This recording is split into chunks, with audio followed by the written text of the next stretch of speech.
Sir আমার একটা question ছিল। কি কোশ্চেন বলো? আচ্ছা স্যার, একটা সাবান যদি ময়লার মধ্যে পড়ে তাহলে ওই ময়লাটা পরিষ্কার হয়ে যাবে নাকি ওই সাবানটা ময়লা হয়ে যাবে? এসব উল্টাপাল্টা কোশ্চেনের কোনো আনসার নাই। আচ্ছা স্যার, আমার আরো একটা কোশ্চেন ছিল।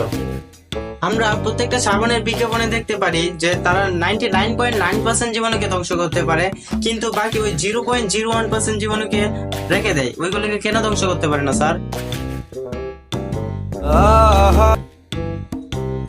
স্যার এই কোশ্চেনটার উত্তর আমি জানি, বলো।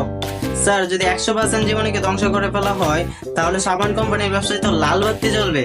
তাই তারা চালাকি করে 0.01% জীবাণুকে রেখে দেয়, যাতে পরবর্তীতে ওই জীবাণুগুলো তাদের নিজেদের মধ্যে প্রজনন ক্রিয়া সম্পন্ন করে বংশ বিস্তার করতে পারে, আর কোম্পানি যুগের পর যুগ নিজেদের ব্যবসা যাতে চালিয়ে যেতে পারে।